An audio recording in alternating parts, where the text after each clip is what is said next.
14 years. 14 years since my sister Laura walked out with my husband Kevin, leaving her 4-year-old son Evan on my doorstep with a note saying he had 6 months to live. Now they stood in my living room, tanned and laughing, asking where the poor dead kid was buried. Laura's manicured hand rested on Kevin's shoulder as they sneered at my simple clothes. Then the front door opened. Evan walked in, 6 feet tall in his doctor's scrubs. Their smiles died instantly. The moment Evan stepped through that door, the air in the room froze solid. I watched Laura's hand slide off Kevin's shoulder like she had just touched hot metal. Her face drained of color, going from that fake Florida tan to sheet white in under 3 seconds. Kevin stumbled backward, nearly knocking over the lamp on the side table. His eyes went so wide I could see white all around the irises. His mouth opened and closed like a fish gasping for air. "That's impossible," Laura finally managed to whisper, her voice cracking on the last syllable. "He was dying. The doctor said he had 6 months. 6 months maximum." Evan stood perfectly still in the doorway, still in his blue scrubs from the hospital. His stethoscope hung around his neck. His ID badge caught the afternoon light. "Dr. Evan Carter, Pediatric Oncology," it read. He looked at Laura and Kevin with eyes that could freeze hell itself. My heart hammered in my chest. I felt proud and terrified at the same time. Proud of the man Evan had become, terrified of what might happen next. I remembered that night, 14 years ago, like it was yesterday. The doorbell rang at 11:30 p.m. I opened it to find Evan sitting on my front steps, wrapped in a thin blanket, shivering with fever. His skin looked gray. His lips had a blue tinge. He was so thin I could count his ribs through his pajama shirt. Next to him sat a duffel bag and an envelope with my name on it. I grabbed Evan, felt how hot he was, how he struggled to breathe. Then I opened that letter with shaking hands. "Sarah," it read in Laura's handwriting. "Evan has leukemia. The doctors say 6 months at most. I can't do this. I can't watch my baby die. Kevin and I are leaving tonight. We're starting fresh somewhere new. Don't try to find us. Don't contact us. Just let us go. Tell Evan I'm sorry." I'd scooped up that burning hot child and driven straight to the emergency room. The doctors confirmed it. Acute lymphoblastic leukemia. But they said something Laura's letter didn't mention. They said there was hope. They said with aggressive treatment, he had a fighting chance. The next 2 years were hell. Chemotherapy that made him so sick he couldn't keep down water. Radiation that burned his skin. Bone marrow transplants that nearly killed him. I held his hand through every second of it. I slept in hospital chairs. I learned to give injections. I researched every treatment option. I fought with insurance companies. I took out loans I'm still paying off. And Evan fought harder than anyone I'd ever seen. That little 4-year-old boy refused to give up. He survived. Now he stood in front of the 2 people who'd abandoned him, a living testament to their cruelty. Laura found her voice again. The shock wore off, replaced by something harder. "Well," she said, straightening her designer blouse. "This is quite the surprise, but we're not here for some touching reunion." Kevin stepped forward, trying to regain his composure. He smoothed down his polo shirt. "We're here because Mom and Dad left something behind when they died." My stomach dropped. Our parents, Robert and Margaret, died 2 months ago in a car accident. A drunk driver ran a red light in Seattle. They never saw it coming. The funeral had been small.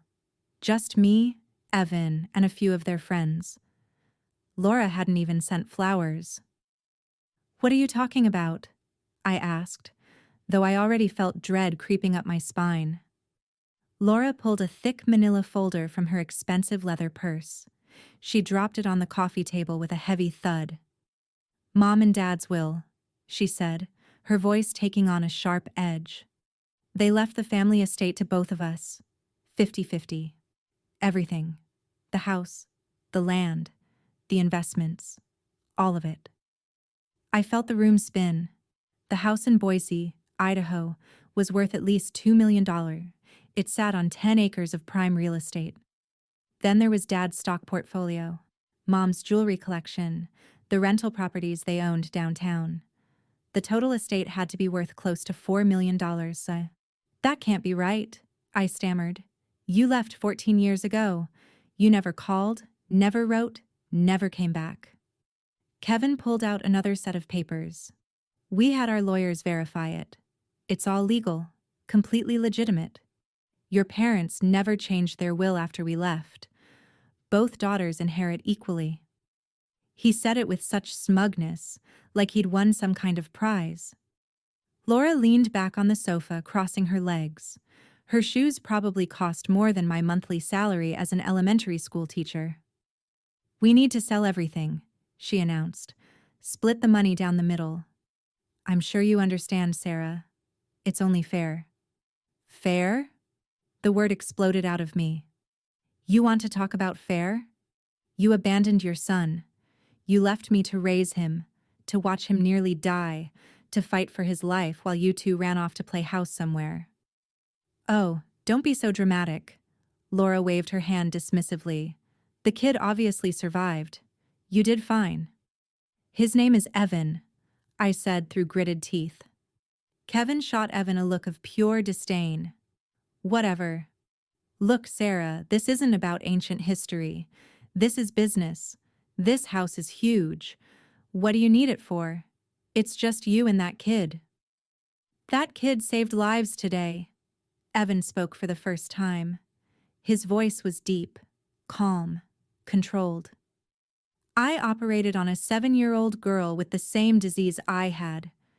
She's going to survive because of what I learned from my own treatment. What did you two do today besides show up here? To steal from the woman who raised me?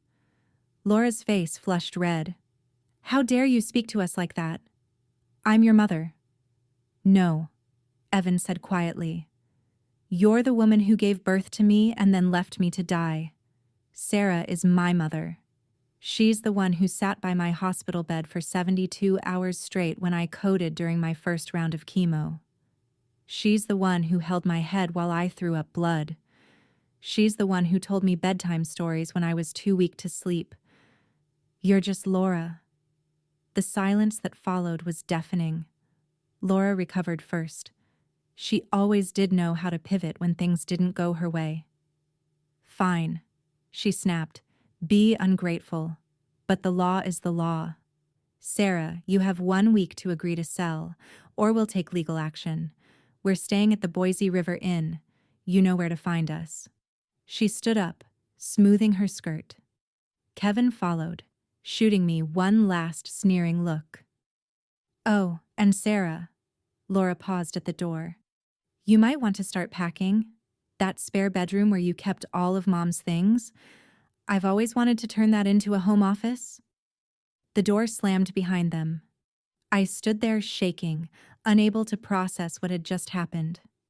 This house, the house where I grew up, where Mom taught me to bake in the kitchen, where Dad built me a treehouse in the backyard, where I'd nursed Evan back to health in the guest room that became his bedroom.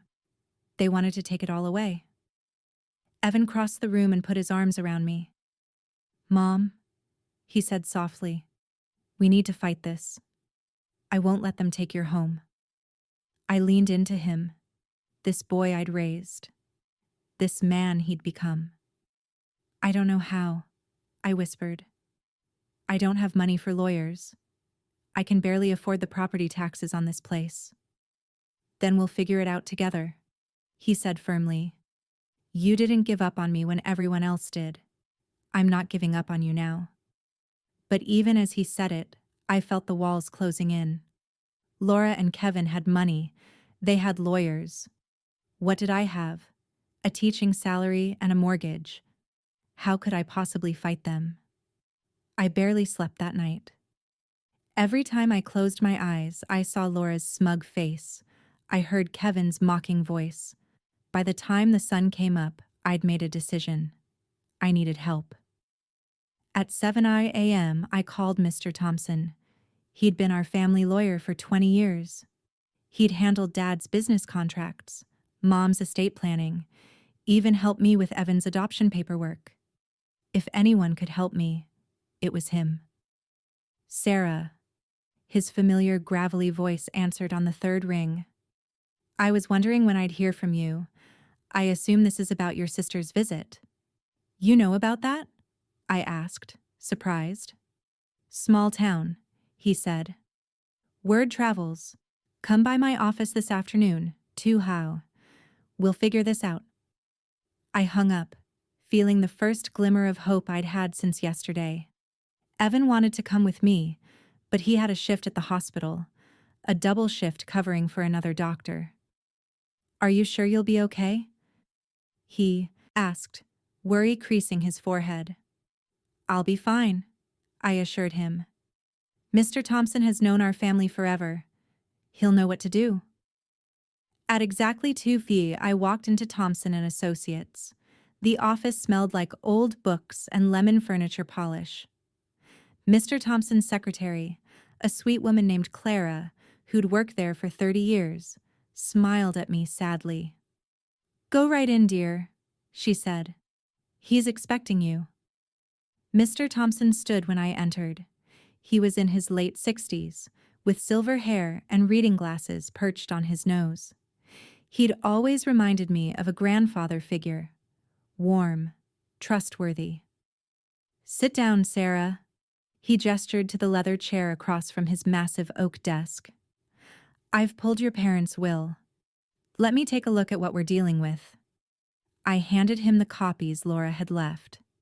He studied them for what felt like an eternity, making small humming noises, flipping pages back and forth.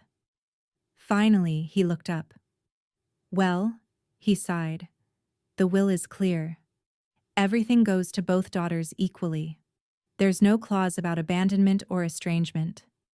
Legally, Laura has as much right to this inheritance as you do. My heart sank. But there has to be something we can do. She left for 14 years. She never contacted our parents. She abandoned her own child. Morally, you're absolutely right, Mr. Thompson said. But the law doesn't always align with morality. However, he leaned forward. There might be a way to challenge this. You could argue that Laura forfeited her inheritance rights by abandoning the family. But Sarah, I have to be honest with you. That's a difficult case to win, and it would require $1 million to buy out her half of the estate. $1 million. I made $45,000 a year teaching 3rd grade. I had maybe $10,000 in savings. I don't have that kind of money, I said, feeling tears prick my eyes. I know, he said gently. There is one other option. We could argue the abandonment angle in court, try to get the judge to rule that Laura gave up her rights when she left.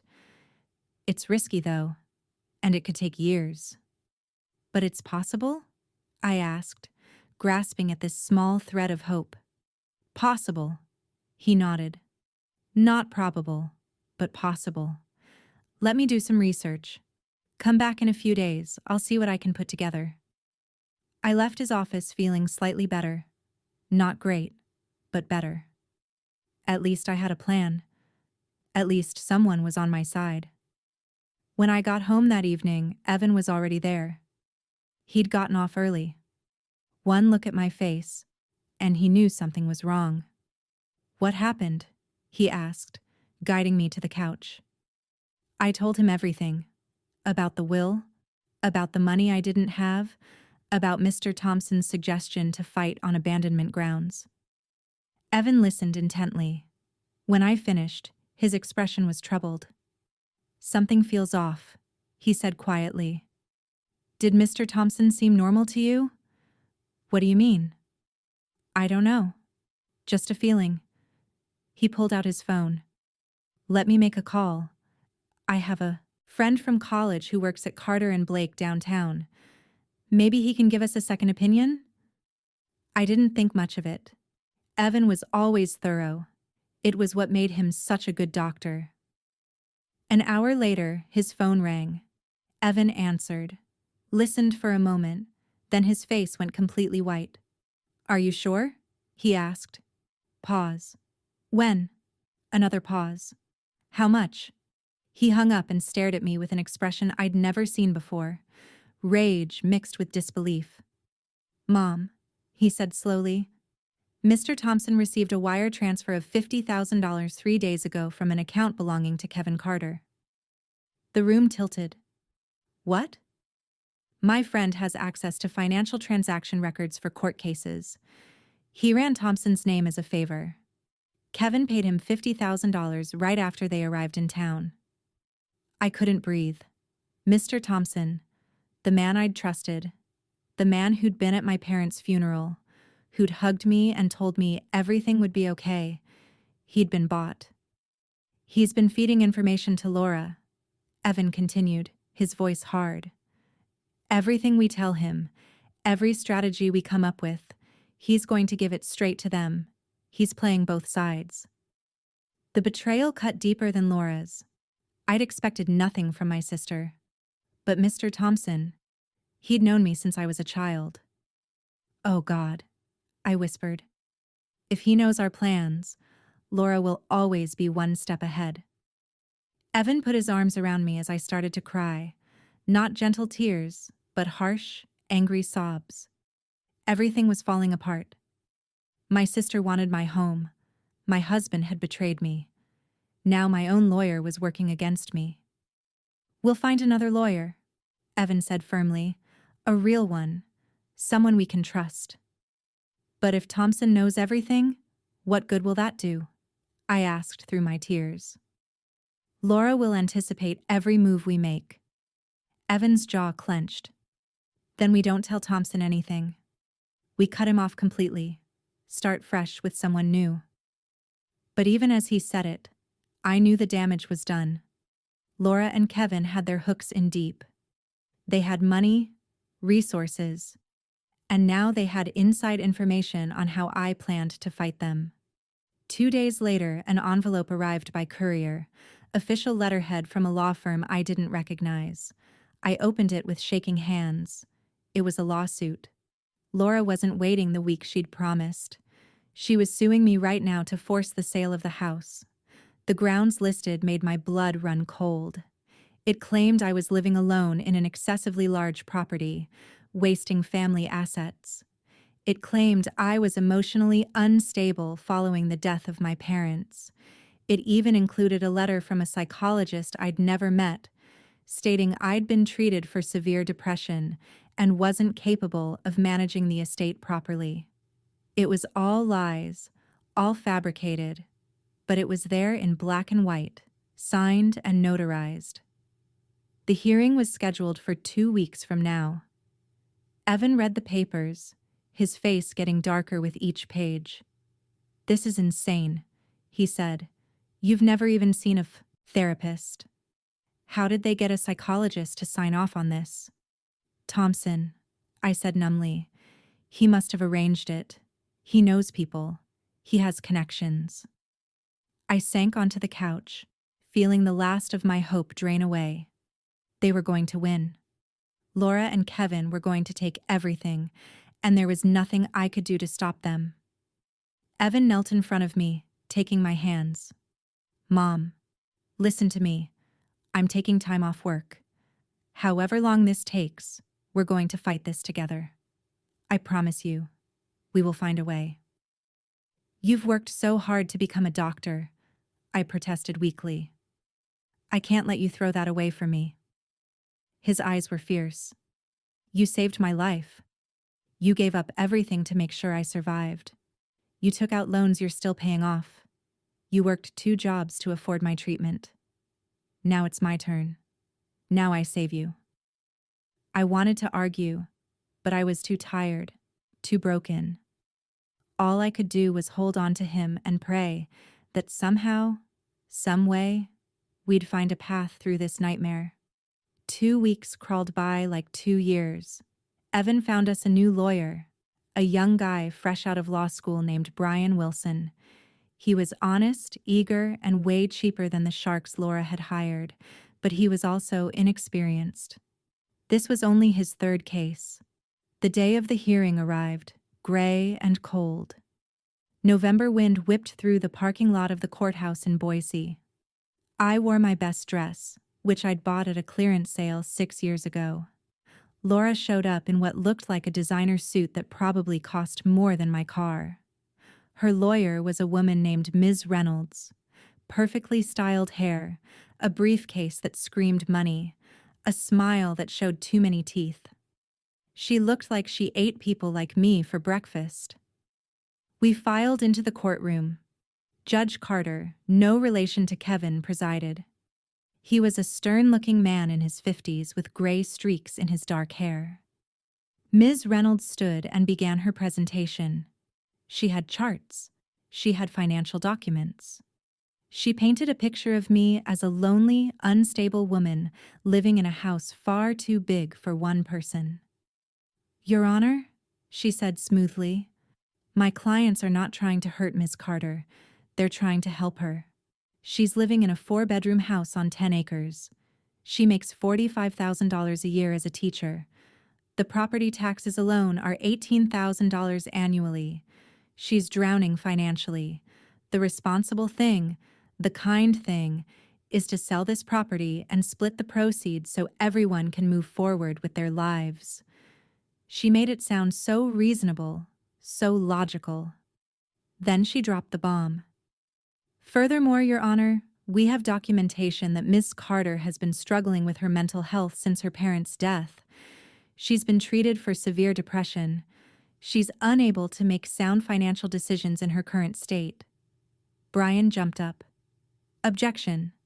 My client has never been treated for depression. This is fabricated evidence." Ms. Reynolds smiled that shark smile.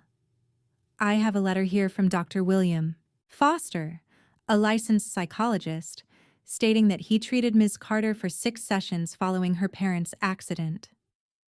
I'd never heard of Dr. William Foster in my life. Brian looked at me. I shook my head frantically. He turned to the judge. "Your Honor, my client denies ever seeing this doctor. We'd like to call him as a witness to verify this claim." Judge Carter looked annoyed. "This is a preliminary hearing, counselor, not a trial. I'll take the documentation under advisement." He looked at the papers Ms. Reynolds had submitted. "However, I am concerned about Ms. Carter's ability to maintain such a large property alone. Ms. Reynolds, what are your clients proposing?" "A quick sale, Your Honor.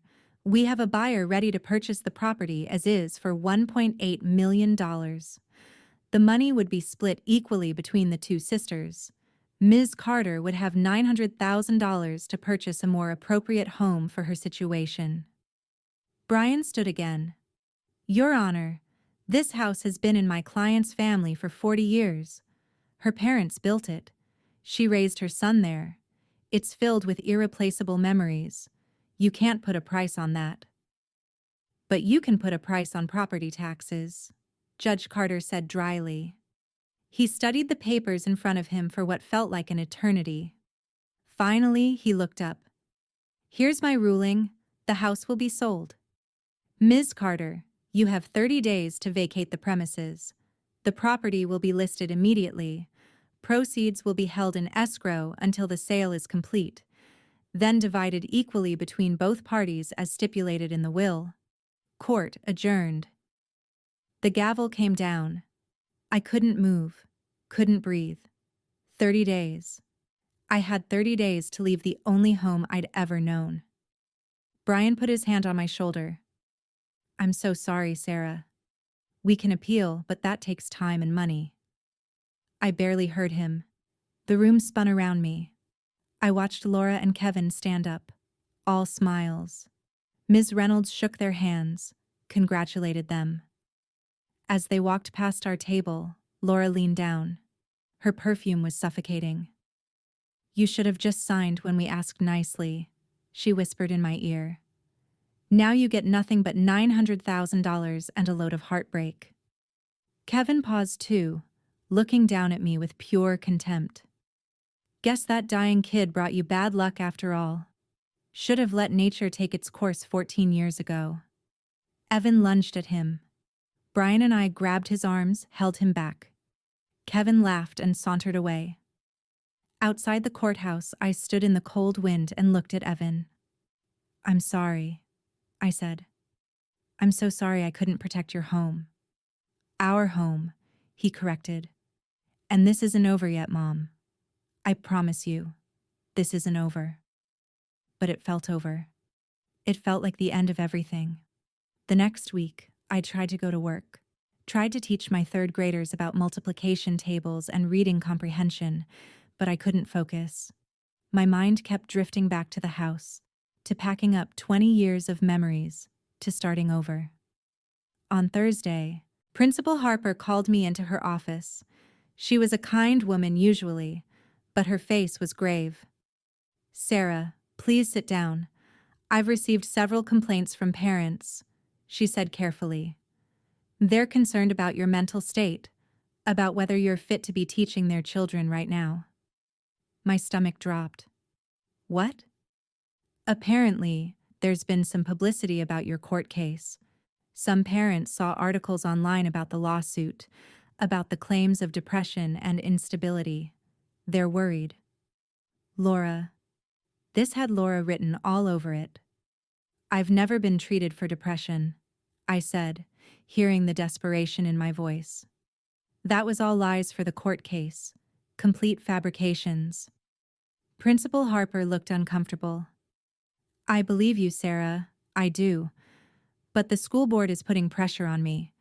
They think it's best if you take a leave of absence, just until things settle down." "Paid leave," she added quickly. "We're not firing you, just giving you time to deal with your personal situation." Paid leave. That sounded nice until you did the math. Teachers only got paid for the days they actually worked. Paid leave meant I'd get my salary for the remaining days of the current pay period, about 2 weeks, then nothing. "I need this job," I said quietly. "I have bills. I have a mortgage." "I know," she said sympathetically, "and your job will be here when you're ready to come back. But right now, the board feels it's best for everyone if you step away." I walked out of her office in a daze. No home in 30 days, no job, no money coming in. That evening, Evan found me sitting in the living room in the dark, staring at nothing. "Mom." He flipped on the light, saw my face. "What happened?" I told him about the job, about the leave of absence that was really a suspension, about how everything was falling apart. "Laura did this," I said flatly. "She made sure those parents found out about the lawsuit. She's destroying my reputation along with everything else." Evan's face went hard. He pulled out his phone, made a call. "Detective Carter, it's Evan Carter. I need to hire you." "Yes," the private investigator. "How much?" "Okay. When can you start?" He hung up and looked at me. "I'm using my savings. We're going to find out everything about Laura and Kevin. Where they've been, what they've been doing. There has to be something we can use." "Evan, you can't spend your money on this." "It's my money to spend," he said firmly. "Besides, what good is money if I can't use it to help the person who matters most to me?" A week later, Detective Carter called with his preliminary report. Evan and I sat at the kitchen table while he put the phone on speaker. "You were right to be suspicious," the detective said. "Kevin Carter and Laura Carter are broke, completely bankrupt. They opened a tech startup company in Austin, Texas 5 years ago, borrowed heavily from private lenders. The company tanked 18 months ago. They owe over $3 million to various creditors. If they don't pay soon, they're looking at criminal fraud charges." Everything clicked into place. They didn't want the inheritance for sentimental reasons or even greed. They needed it to stay out of prison. "The creditors are threatening legal action," Detective Carter continued. Kevin and Laura have 30 days to come up with at least half the money, or they face prosecution. That's why they came back now. They're desperate. After he hung up, Evan and I sat in silence. They're going to take your house, sell it, and use the money to save themselves, Evan said. They don't care that it destroys you in the process. I looked around the kitchen. Mom's recipe cards in the drawer, Dad's coffee mug on the shelf, the height marks on the doorframe where we'd measured Evan every year. I guess I always knew Laura was selfish, I said slowly, but I never thought she'd go this far. Desperate people do terrible things, Evan said. But we know the truth now. We know they're not coming from a place of wanting what's fair. They're coming from a place of survival. How does that help us? I asked. I don't know yet, he admitted. But it's information, and information is power. I wanted to believe him. But with 10 days left until I had to move out, power felt like something I'd never had to begin with. The next few days blurred together. I started packing, boxing up books, wrapping dishes. Each item I put away felt like saying goodbye to a piece of my life. Evan helped when he wasn't at the hospital. We worked mostly in silence, the weight of what we were losing too heavy for words. Laura called twice, her voice dripping with false sympathy. Any luck finding a place yet? She asked. I saw a cute little apartment complex on Elm Street. Very affordable, perfect for someone on a teacher's salary. The second time she called, she had different news. We found a buyer, she announced cheerfully. Someone willing to pay $1.8 million for a quick sale. The closing is scheduled for next month. I hope you're packed by then. I wanted to scream at her, wanted to ask how she could be so cruel, but I just hung up. With 10 days left, I tackled Mom and Dad's bedroom. I'd been avoiding it. This room held too many memories. Mom doing her makeup at the vanity, Dad reading the paper in his chair by the window. I opened Mom's jewelry box. Inside were her pearls, the ones Grandma had given her on her wedding day, her engagement ring, a silver bracelet Dad bought her on their 20th anniversary. I held the pearls and cried, great heaving sobs I'd been holding back for weeks. Evan found me there an hour later, still crying, surrounded by boxes and memories. He didn't say anything, just sat down next to me on the floor and held me while I fell apart. That night, I couldn't sleep. Every time I closed my eyes, I saw the house being torn apart, strangers living in these rooms, erasing every trace of the life I'd built. Here, at 2 a.m., I got up for water, stood in the kitchen looking out the window at the backyard where Dad had built Evan a swing set when he was 7. That's when I smelled it. Smoke. At first, I thought I was imagining it, a stress-induced hallucination, but it got stronger, thicker. I turned and saw black smoke seeping under the door to the garage. Evan! I screamed, running for the stairs. Evan, fire! He burst out of his room, saw the smoke, grabbed his phone, and called 911 while I ran to get the fire extinguisher from the hall closet. But when I opened the door to the garage, flames roared up. The heat drove me back. The fire was already too big for the extinguisher. Get out! Evan yelled, grabbing my arm. The house is wood. It'll spread fast. We ran outside. By the time we reached the front lawn, flames were visible through the garage windows. The fire trucks arrived 7 minutes later. 14 minutes after that, they had the fire under control. But the damage was done. The garage was completely destroyed. The kitchen that shared a wall with it was gutted. Black smoke damage covered the first floor. The smell of burnt wood and melted plastic hung in the air. I stood on the lawn in my pajamas and watched firefighters drag hoses through what used to be my home. The fire marshal approached us just as the sun started to rise. His face was grim. Ms. Carter, I'm Marshal Lopez. I need to ask you some questions. Okay, I said numbly. When was the last time you were in the garage? Yesterday afternoon. I was packing up some old boxes stored out there. Did you notice anything unusual? Any strange smells? Anyone hanging around? No.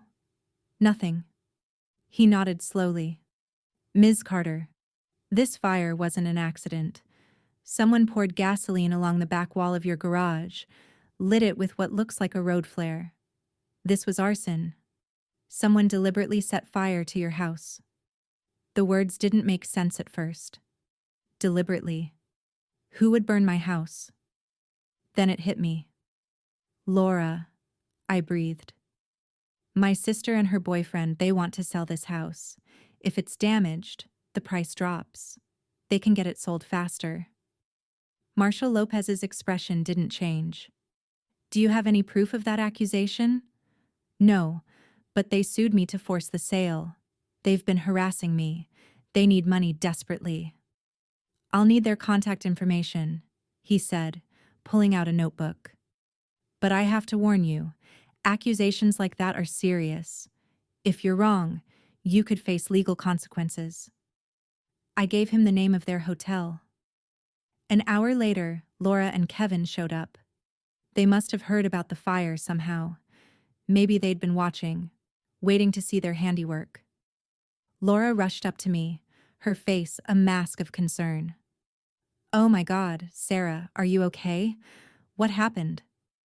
But her eyes told a different story. They glittered with satisfaction. Kevin put on his best worried expression. Such a tragedy. The house is really damaged now, isn't it? He couldn't quite hide his smile. Marshall Lopez watched them carefully. Mr. Carter, Ms. Carter, where were you between 1 and 2 this morning? In our hotel room, Laura said quickly. Asleep. We have key card records. The hotel can verify we didn't leave. And I knew they would, because they wouldn't have been stupid enough to do it themselves. Sure enough, when the police checked, Laura and Kevin's alibi was airtight. They'd been in their room all night. The hotel's security footage confirmed it. But Evan didn't believe it. That afternoon, while I sat shell-shocked in his apartment, he went back to the house. The police had left. The fire marshal had finished his investigation. Evan walked around the neighborhood, knocking on doors, asking if anyone had security cameras. Mrs. Thompson, 3 houses down, did. She was 90 years old and paranoid about break-ins. She had cameras covering her driveway and part of the street. Evan explained what happened. Mrs. Thompson, who'd known our family for decades, immediately pulled up her footage. At 12:53 a.m., a dark sedan drove slowly past my house. At 1:07 a.m., a man in dark clothes walked up my driveway. At 1:23 a.m., he jogged back to the car and drove away. Mrs. Thompson's camera wasn't high definition. The man's face was hidden by a baseball cap, but Evan took photos of the footage with his phone anyway. He sent the images to Detective Carter, the private investigator he'd hired. 2 hours later, the detective called back. I know that build, that walk. I'd bet money that's Tony Blake. He used to work for Kevin Carter's company in Texas. I interviewed some of their former employees. Tony's name came up. He has a record. Assault, arson, extortion. Can you find him? Evan asked. I can try, but guys like Tony know how to disappear. Evan dug deeper, went through Kevin's bank records that Detective Carter had obtained through legal channels related to the bankruptcy investigation. There it was. $5,000 transferred to an account belonging to Anthony Blake 3 days before the fire. We had the connection. We had the money trail. But when Detective Carter tried to locate Tony, he was gone. No forwarding address, phone disconnected, bank account closed. That evening, Brian Wilson came to Evan's apartment. He looked at the evidence we'd gathered. This is good, he said. Really good. But it's all circumstantial. We have Kevin paying Tony money. We don't have proof the money was for arson. Tony could claim it was repayment of a loan. We need more. We need Tony's testimony, Evan said. Good luck getting it, Brian said. If Kevin paid him to commit arson, Tony's looking at serious prison time. He won't talk. I sat there, listening to them discuss legal strategies, and felt the last bit of fight drain out of me. Laura and Kevin had burned my house. They'd almost killed Evan and me, and they were going to get away with it. The next day, their lawyer called with a new offer, $1.2 million for the damaged house. Some investor willing to buy it as is, fix it up, and flip it. Your clients need to accept, Ms. Reynolds said coolly. The house is barely livable now. This is the best offer you're going to get. I looked at the blackened walls of my kitchen, at the melted garage where Dad used to work on his woodworking projects, at the smoke stains covering everything I loved. I couldn't fight anymore. I was too tired, too broken. I'll sign, I told Brian. Mom, no, Evan protested, but I shook my head. They win. They burned it down, and they win. I can't do this anymore. Evan's face crumpled, but he didn't argue. He just held me while I cried in the ruins of the only home I'd ever known. That night, Evan didn't come home from the hospital. I fell asleep on his couch, exhausted from crying, and woke up at 3 a.m. to find him sitting at the kitchen table, surrounded by papers and his laptop. "What are you doing?" I asked, groggy. He looked up. His eyes were bloodshot, but there was something fierce in them, something I hadn't seen before. "I've been thinking," he said, "about what you told me when I was sick. Do you remember when the chemo made me so nauseous I wanted to give up?" I remembered. He'd been 7 years old, throwing up blood, begging me to let him die. "You said sometimes the only way to win is to make your opponent think they've already won. Let them get comfortable. Let them make mistakes." "I don't understand," I said. Evan turned his laptop toward me. On the screen was an email draft addressed to Laura. "We're going to tell them we surrender," he said. "Completely. We'll sign the papers, agree to the sale, do everything they want, make them think they've won." "But that's what I was already going to do," I said, confused. "No," he said. "You were going to do it because you gave up. I'm saying we do it as a strategy. When people think they've won, they get careless. They celebrate. They talk too freely. That's when we catch them." "Catch them how?" He leaned forward. "Laura and Kevin are desperate. They're in debt up to their necks. They just committed arson to speed up the house sale. They're not thinking straight. If we can get them talking, get them to admit what they did, we can record it." "That's illegal," I said. "You can't secretly record people?" "Actually, in this state you can," he said. "It's a one-party consent state. As long as one person in the conversation knows they're being recorded, it's legal, and I'll be that person." I stared at him. "You want to record Laura and Kevin confessing?" "Not confessing," he said. "I want to record them celebrating, bragging. Criminals always brag when they think they're safe. How would you even get close enough to them?"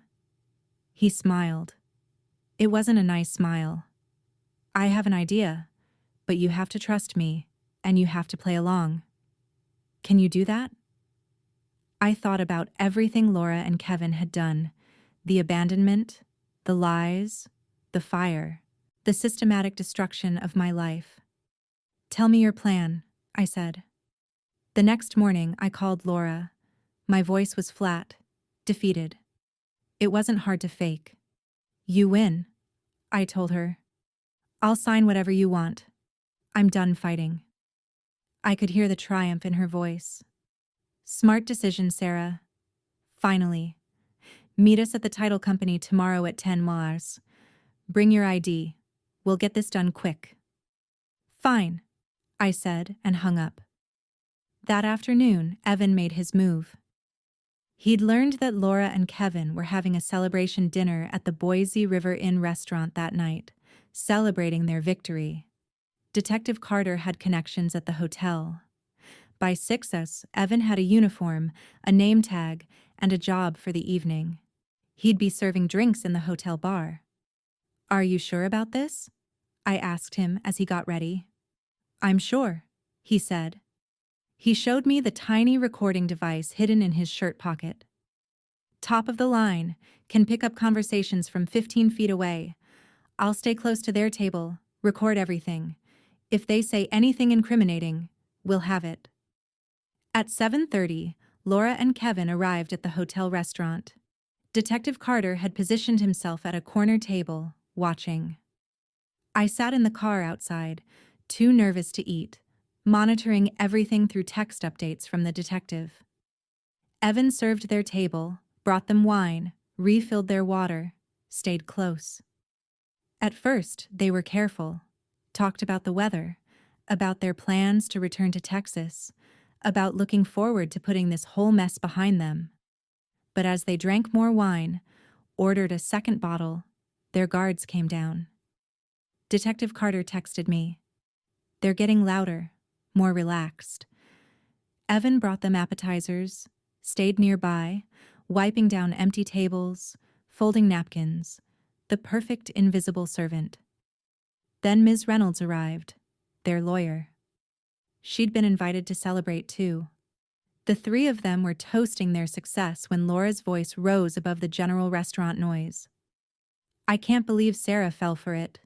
She laughed. "She always was the stupid one. Mom used to say Sarah had a heart of gold, but the brains of a rock." Kevin laughed with her. "Burning that house was genius, dropped the value by $600,000. She was so broken she couldn't even think straight." Evan, clearing the table next to theirs, went very still. The recording device in his pocket was capturing every word. Ms. Reynolds raised her glass to a well-executed plan. "You played it perfectly," she said. They clinked glasses. Laura took a long sip of wine. "You know what the best part is? She spent 14 years raising my kid. 14 years of her life wasted on that dying boy. And for what? He survived, but so what?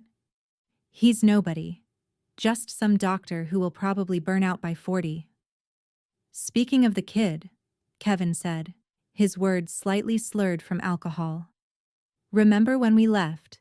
You said we should just leave him at a fire station, but I said no. Leave him with Sarah. That way, she'd be too busy dealing with a dying child to come after us." Laura giggled. "You were right. She never even tried to find us. Too busy playing Florence Nightingale." "Did you ever feel bad?" Ms. Reynolds asked.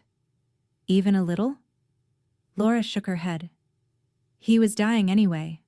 The doctor said 6 months at most. I just sped up the inevitable. Why should I waste my life watching him die when Kevin and I had a future to build?" Kevin leaned back in his chair. "Besides, Sarah wanted kids and couldn't have any. We did her a favor, really. Gave her a kid to take care of. Sure, he was defective, but beggars can't be choosers." They all laughed. Evan's hand shook as he poured water into an empty glass, but he kept his face blank, kept playing his role. "Remember Martin?" Kevin said suddenly, his voice dropping slightly. Laura's smile faded. "Kevin, don't." But he was drunk now. "Come on. The guy was going to expose our whole operation, report us to the SEC. We had no choice." "What happened to Martin?" Ms. Reynolds asked. She looked less comfortable now. "Car accident," Kevin said, making air quotes. "Very sad. Very unfortunate. His brakes just happened to fail right before a steep hill." "You're drunk," Laura hissed. "Stop talking." But Kevin wasn't done. "Cost me 15 grand to hire someone to tamper with his brakes. Best money I ever spent. Martin's wife got the insurance payout. Everyone moved on. Nobody suspected a thing." Ms. Reynolds's face went pale. "You killed someone." "We protected ourselves," Laura snapped. "Martin was going to destroy us. He was going to send us to prison for fraud. We did what we had to do." "Jesus Christ," Ms. Reynolds whispered. I thought this was just a civil inheritance case. You didn't tell me you'd committed murder. It wasn't murder, Kevin said. It was self-defense. Preemptive self-defense. They argued back and forth, their voices rising. Other diners were starting to look over. Evan backed away from their table, made his way to the kitchen, pulled out the recording device, and checked the playback. He had everything, every word crystal clear. He texted Detective Carter. Got it. Every confession. Meeting outside in 5. Then he texted me. We have them, Mom. We have them completely. 20 minutes later, I sat in Detective Carter's car and listened to the recording. Heard Laura call me stupid. Heard Kevin describe leaving Evan to die as a strategic move. Heard them laugh about burning my house. And then I heard the part about Martin. About murder. This is more than we hoped for, Detective Carter said grimly. This isn't just civil court anymore. This is criminal, FBI level. They admitted to conspiracy to commit arson. They admitted to murder. With this recording, they're going to prison for a very long time. What do we do now? I asked. Now, he said, pulling out his phone. I call some friends at the bureau. By midnight, FBI agents had copies of the recording. By 8 hours the next morning, warrants were issued. The signing was scheduled for 10 hours. Laura and Kevin showed up at the title company right on time, still looking smug and satisfied. Evan and I were already there with Brian Wilson. Ms. Reynolds hadn't shown up. She'd called that morning and resigned as their counsel. Laura noticed. Where's Reynolds? She quit, Kevin muttered. Something about ethical concerns? Whatever. We don't need her. Let's just get this over with. The title officer, a middle-aged woman named Mrs. Lee, laid out the papers. If everyone could just review these documents and sign where indicated. Laura reached for a pen. That's when the door opened. 2 FBI agents walked in, followed by 2 local police officers. Kevin Carter, Laura Carter, the lead agent said, holding up her badge. You're under arrest for conspiracy to commit arson, fraud, and we have questions regarding the death of Martin Hughes in Texas. The color drained from both their faces. What? Laura stammered. This is insane. We haven't done anything. We have a recording, the agent said calmly, of you discussing hiring someone to burn down property at 123 Elm Street. We also have you discussing tampering with a vehicle belonging to Martin Hughes, resulting in his death. You have the right to remain silent. Kevin looked around wildly. His eyes landed on Evan. Recognition dawned. You, he breathed. At the restaurant, you were the waiter. Evan stood up. His face was cold, hard. That dying kid you left? He grew up. He became a doctor. And yesterday he served you drinks while you confessed to multiple felonies. Laura's legs gave out. She would have fallen if one of the officers hadn't caught her arm. You can't do this, she whispered. Sarah, please. I'm your sister. I stood up and looked her in the eye. You stopped being my sister the night you left a 4-year-old child on my doorstep and told me he had 6 months to live. You stopped being my sister when you abandoned your own son to save yourself the inconvenience of watching him fight for his life. The officers handcuffed them both, read them their rights. Laura started crying. Sarah, please don't let them do this. I'm family. Evan is my family, I said quietly. You're just the woman who gave birth to him and then threw him away. Kevin tried to run, made it 3 steps before an officer tackled him. They hauled him up, still fighting, still cursing. As they dragged Laura out, she turned back one more time. You'll regret this, she screamed. You'll never see a penny of that inheritance. I'll fight this until my last breath. The door closed behind them. The title office fell silent. Mrs. Lee looked at Brian. I assume we're not proceeding with the sale. No, Brian said. In fact, given that Ms. Laura Carter is now facing criminal charges and that the lawsuit was based on fraudulent psychological reports, I think we can safely say the original will should be honored. But given the circumstances of her abandonment and her crimes against Ms. Sarah Carter, we will be filing to have Laura's inheritance rights revoked. Mrs. Lee nodded slowly. Well, she said, this is certainly the most exciting closing I've never completed. The next few weeks were a blur of legal proceedings, FBI interviews, and media attention. The story hit the local news first, then went regional. Local teacher's sister arrested for arson and murder, read one headline. Inheritance battle turns criminal, said another. Reporters camped outside Evan's apartment where I was staying. We didn't talk to any of them. Brian handled all media inquiries with a curt, no comment. The FBI investigation moved quickly with the recording and Detective Carter's financial records showing Kevin's payments to Tony Blake. They built a solid case for the arson. Tony was found in Nevada and arrested. Facing 20 years for arson, he made a deal. He testified that Kevin paid him $10,000 to burn down my house. 5 up front, 5 after it was done. The murder case took longer. Martin Hughes had died 2 years ago in Austin. The local police had ruled it an accident, but with the recording and pressure from the FBI, they reopened the investigation. They examined Martin's car, which had been in an impound lot, found evidence of tampering with the brake lines, and found a partial fingerprint that matched a known associate of Kevin's. Kevin and Laura tried to recant, claimed they'd been drunk, said the recording was taken out of context. Their lawyers, a series of public defenders, because they couldn't afford private counsel anymore, argued entrapment. But one-party consent is legal in Idaho. Evan had broken no laws. Everything they'd said freely. 6 weeks after their arrest, Laura and Kevin both took plea deals. Kevin got 20 years for conspiracy to commit murder, arson, and fraud. Laura got 15 for being an accessory and for her role in the inheritance fraud. Brian filed paperwork to have Laura removed from our parents' will based on her abandonment of Evan, her attempted fraud, and her crimes against me. The judge approved it without hesitation. The house, damaged but still standing, was mine. All mine. But I didn't feel victorious. I felt exhausted.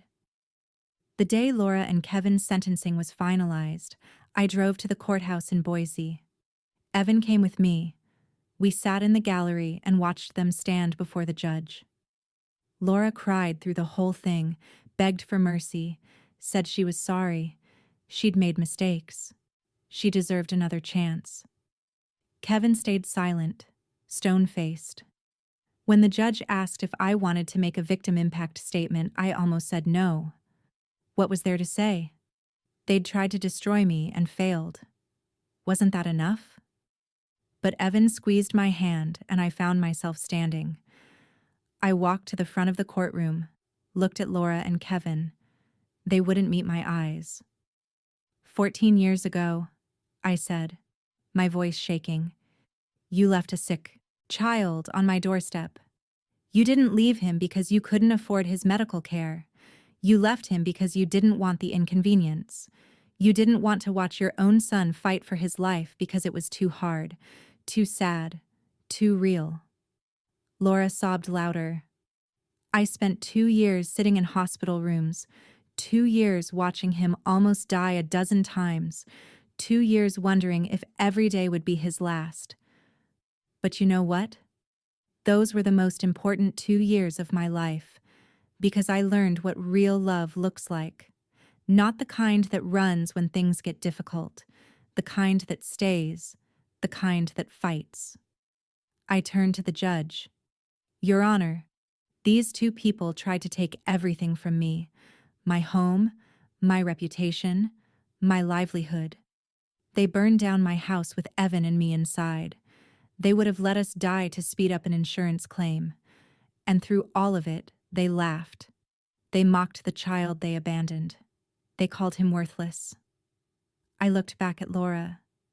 You asked if I'd regret sending you to prison. I don't, because prison is where people who hurt children belong. Prison is where people who commit murder belong. You made your choices. Now you get to live with the consequences. The judge nodded. Thank you, Ms. Carter. Mr. Carter. Ms. Carter, you've been found guilty of serious crimes. Crimes motivated by greed and complete disregard for human life. The sentences I'm imposing are lenient compared to what you deserve. Court is adjourned. The bailiffs led them away. Laura looked back one last time. I'm sorry, she mouthed. I didn't respond. Sorry didn't rebuild my house. Sorry didn't give Evan back the mother who should have fought for him. Sorry was just a word people said when they got caught. Outside the courthouse, reporters rushed us with cameras and microphones. Ms. Carter, how do you feel about the verdict? Are you satisfied with the sentence? What will you do now? Brian stepped in front of me. My client has no comment at this time. Please respect her privacy. We made it to his car, drove back to Evan's apartment in silence. That evening, Evan and I sat on his balcony, watching the sun set over Boise. It's over, he said quietly. Really over?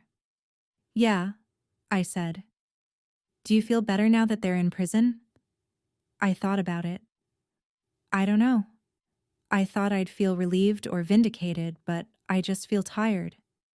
He put his arm around my shoulders. That's normal, Mom. You've been fighting for months. Your body and mind need time to process everything.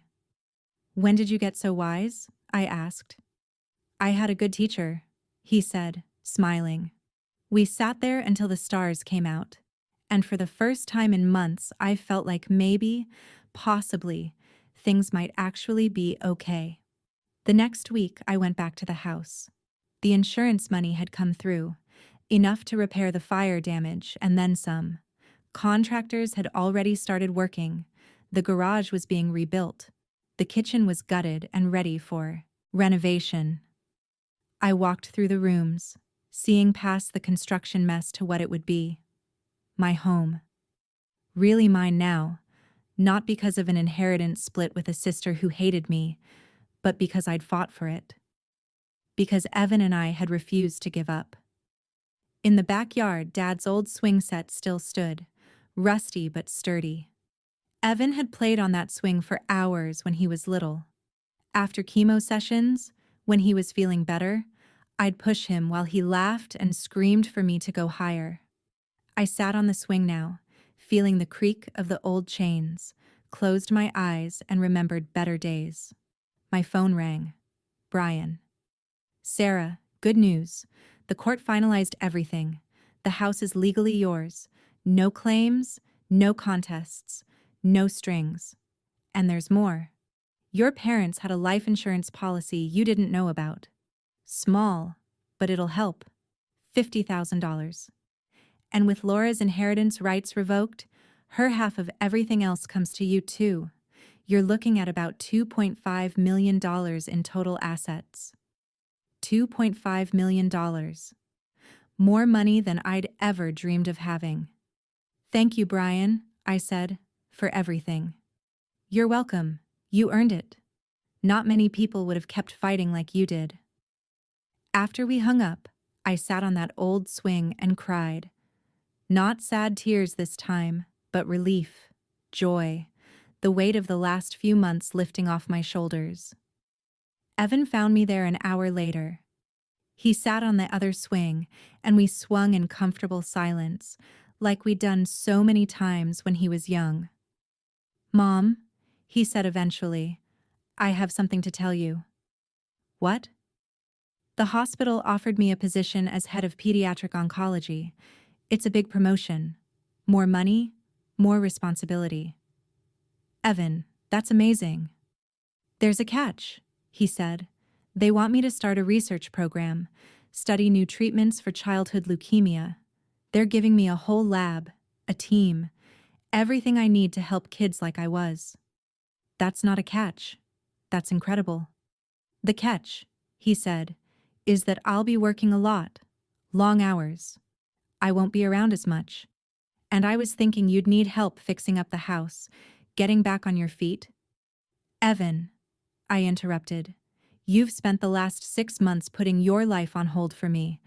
This is your dream. Take it. I'll be fine. Better than fine. He smiled.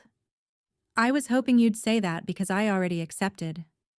We laughed together, swinging on that old playset, and I felt something I hadn't felt in so long. Hope. Real, genuine hope for the future. The house took 4 months to fully repair. Contractors rebuilt the garage, bigger and better than before. The kitchen got new cabinets, new appliances, new everything. The smoke damage was scrubbed away, walls repainted. It was like the fire had never happened, except now everything was updated and modernized. I went back to teaching that fall. Principal Harper welcomed me with open arms. The parents who'd complained, most of them apologized when they learned the truth about Laura and Kevin's schemes. The ones who didn't apologize, I didn't care about anymore. My third graders were the same as always. Sweet, chaotic, full of questions about everything. Teaching them about fractions and state history gave my life structure again. Purpose. Evan thrived in his new role. His research program attracted national attention. Within a year, his team developed a new protocol for treating pediatric leukemia that increased survival rates by 12%. He published papers, gave talks at conferences, saved lives. He met someone too, a pediatric nurse named Emily who worked in his department. She was kind, funny, and treated Evan like he hung the moon. When he brought her to meet me 6 months into their relationship, I knew immediately she was special. Your son talks about you constantly, Emily told me over dinner. How you saved his life, how you're his hero. I'm not a hero, I said. I'm just someone who loved a kid who needed love. That's what makes you a hero, she said softly. 2 years after Laura and Kevin went to prison, Evan formally changed his last name to Carter. Not legally. He'd never had Laura's last name anyway, but emotionally. He told everyone I was his mother, not his aunt, not his guardian, his mother. We made it official that spring with adult adoption papers, a judge who smiled as she signed them. Evan was 36 years old, and I was legally adopting him. Bit late, don't you think? The judge joked. Better late than never, Evan said, squeezing my hand. Laura wrote me letters from prison, dozens of them, begging for forgiveness, asking me to visit, wanting to know about Evan. I never responded, never visited. There was nothing left to say. Kevin never wrote. I heard through Brian that he'd gotten into several fights in prison. His sentence got extended for bad behavior. He'd be an old man before he got out. I didn't waste time feeling sorry for them. They made their choices. They lived with the consequences. My life moved forward. I dated a little, nothing serious. Traveled during summer breaks. Saw parts of the country I'd never visited before. Made peace with my parents' memory and the complicated legacy they'd left behind. The house. My house. Filled with new memories. Evan and Emily got married in the backyard. Their daughter, my granddaughter Ava, was born 2 years later. I held that baby and felt my heart grow 3 sizes. Ava looked just like Evan did at that age. Same dark eyes, same serious expression, but healthy. So beautifully, wonderfully healthy. On Ava's first birthday, we had a party in that same backyard. Kids running around, adults laughing, the smell of barbecue and birthday cake. I stood on the back porch, watching Evan push Ava on the swing set he'd rebuilt from his childhood one. Emily took pictures, calling out encouragement. This was what family looked like. Not blood, not obligation, but choice, love. People who showed up when things got hard and stayed. Detective Carter, now retired, attended the party with his wife. Brian brought his new girlfriend. Even Mrs. Thompson from 3 houses down came, bearing gifts and stories about watching Evan grow up. As the sun set and the party wound down, Evan came to stand beside me. "Penny, for your thoughts," he asked. "Just thinking about how different everything is now," I said. "2 years ago, I thought I'd lost everything. And now I realize I never lost anything that mattered. The house is just wood and nails. What matters is the people inside it." He hugged me. "You know what the best part is?" "What?" "Ava's going to grow up knowing what real family means. She'll know that love isn't about biology.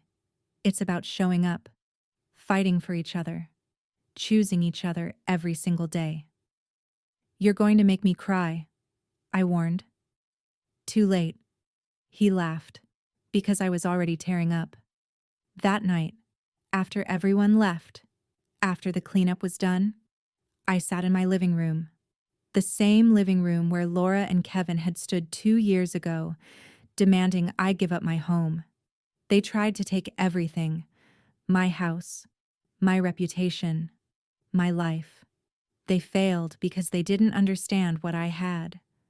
They thought inheritance was about money and property. They thought family was about what you could take from people. But real inheritance, that's the lessons you pass down, the love you give, the sacrifices you make. Real family, that's the people who stay when everyone else runs. I'd inherited my parents' house, yes, but more importantly, I'd inherited their values. Work hard, love deeply, fight for what matters. And I'd passed those values to Evan, watched him become not just a survivor, but a healer. Someone who took his own pain and used it to help others. That was the real inheritance. Not the house, or the money. The love, the strength, the refusal to give up even when everything seemed hopeless. Laura and Kevin would spend years in prison, bitter and angry, convinced they'd been wronged. They'd never understand that they'd lost long before they were arrested. They'd lost when they chose money over love, convenience over commitment, their own comfort over their own child. I won because I made different choices. Because when a sick little boy showed up on my doorstep, I didn't see a burden. I saw a chance to love someone who desperately needed it. And that love, that choice, gave me everything that really mattered. So, here's what I learned from all of this. Family isn't who shares your blood. Family is who shows up at 3:00 a.m. when your world falls apart. Family is who fights for you when you're too tired to fight for yourself. Family is who stays. Blood makes you related. Loyalty makes you family. And sometimes the family you choose is stronger than the family you're born with. 3 years later, Evan's research led to a breakthrough treatment. Childhood leukemia survival rates jumped to 87%. The medical journals called it revolutionary. Called it justice. The disease that almost took him from me, he'd turned into his life's mission to defeat. Ava was 3 now, running through the house with all the energy Evan never had at her age. Healthy, strong, loved. Laura was released on parole after serving 10 years. I heard she moved to Portland, Oregon, started over with a new name. I didn't reach out, didn't need to. That chapter of my life was closed. Kevin was still in prison, would be for another 8 years. I never thought about him anymore. My life wasn't defined by what they tried to take from me. It was defined by what I built after they failed. The house, fully repaired and updated, stood strong, a testament to survival, to resilience, to the power of refusing to give up. And every night, when I turned off the lights and locked the doors, I said a quiet thank you. Not to Laura for leaving Evan behind, but to whatever force in the universe brought that little boy to my doorstep 14 years ago. He saved my life as much as I saved his. So, let me ask you something. Have you ever had someone try to take everything from you? Have you ever fought back against impossible odds? What would you do if your own family betrayed you the way Laura betrayed me? Drop your thoughts in the comments below. I read every single one, and your stories inspire me to keep sharing mine. And if this story touched you, if it made you think about what family really means, hit that like button. Subscribe to hear more stories about survival, justice, and the unexpected families we build along the way. Share this with someone who needs to hear that it's never too late to fight for what matters. Thank you for listening to my story. Thank you for being part of this community. And remember, when life tries to knock you down, when people you trust try to destroy you, you're stronger than you think. Keep fighting. Keep loving. Keep choosing the family that chooses you back. I wish you all the courage to stand up for yourselves, the wisdom to recognize real love when you find it, and the strength to walk away from people who don't deserve you. Until next time, take care of yourselves and each other.